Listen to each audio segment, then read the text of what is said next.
कुंडम बजरिया माँ घूमे अकेली टूरी कौन गाँव की। कुंडम बजरिया माँ घूमे अकेली टूरी कौन गाँव की। कौन गाँव की टूरी कौन गाँव की। कौन गाँव की टूरी कौन गाँव की। कौन गाँव की टूरी कौन गाँव की टूरी कौन गाँव की। अरे बाली उमरिया है पतली कमरिया टूरी कौन गाँव की। कुंडम बजरिया माँ घूमे अकेली टूरी कौन गाँव की। कुंडम बजरिया माँ मारे नजरिया टूरा कौन गाँव के। कुंडम बजरिया माँ मारे नजरिया टूरा कौन गाँव के। कौन गाँव के टूरा कौन गाँव के। कौन गाँव के टूरा कौन गाँव के। कौन गाँव के टूरा कौन गाँव के टूरा कौन गाँव के। आँखी में चश्मा लगाई पगलाई टूरा कौन गाँव के। कुंडम बजरिया माँ मारे नजरिया टूरा कौन गाँव के।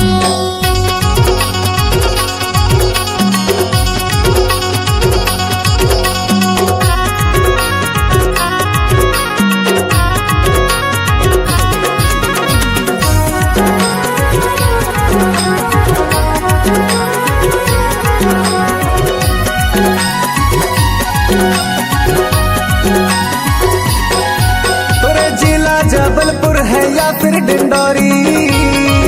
टूरी देखे में लागत है यार हो हमडला निवास के। ना रहो जबलपुर ना रहो डिंडोरी। ना रहो मिसनी प्यार हो।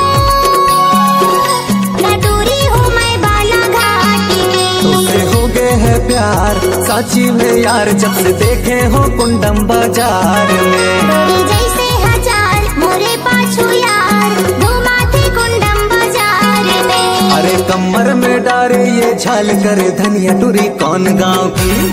कुंडम बजरिया माँ घूमे अकेली टूरी कौन गाँव की। कुंडम बजरिया माँ घूमे अकेली टूरी कौन गाँव की।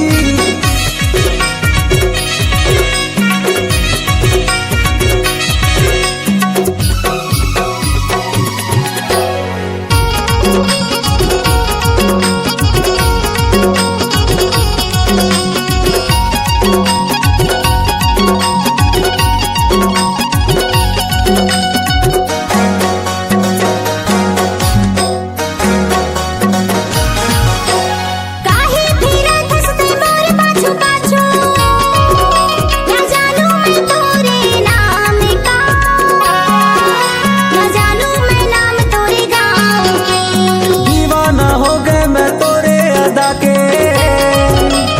आशिक हवे मोरे नाम गा मैं टूरा सलैया गाँव के।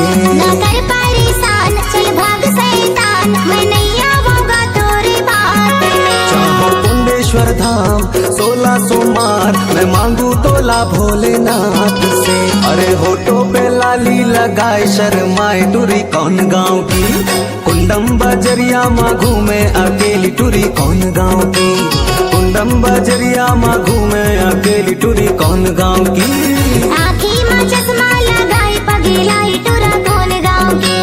कुंडम बजरिया माँ मारे नजरिया टूरा कौन गाँव के। कुंडम बजरिया माँ घूमे अकेली टूरी कौन गाँव की।